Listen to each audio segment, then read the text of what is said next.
Merci, monsieur le président.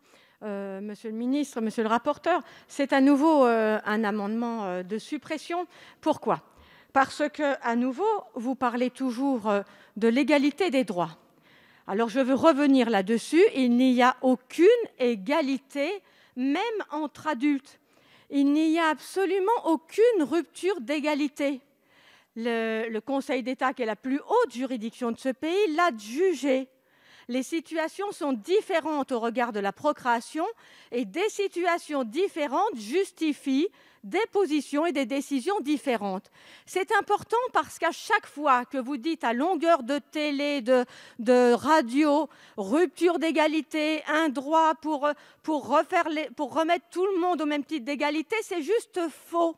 C'est faux, c'est mentir et c'est manipuler l'opinion.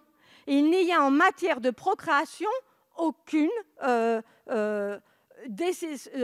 situation identique qui justifierait des décisions identiques. En revanche, là, pour la GPA, vous ne pourrez pas dire non au nom de l'égalité. Là, c'est clair. Et quand j'entendais M. Mélenchon parler d'argent, comme sur la GPA éthique, il n'y aura pas d'argent, tout le monde sera tranquille. Le deuxième sujet, c'est la liberté. Est-ce que la liberté, ça signifie tout faire, se faire un bébé toute seule, comme disait la chanson ? Eh bien non, nous pensons qu'un père, c'est indispensable, c'est possible, c'est nécessaire, c'est utile. Ce que vous ne pensez pas, et surtout, ça peut apporter beaucoup d'amour pour la construction d'un enfant, puisque vous en parlez beaucoup.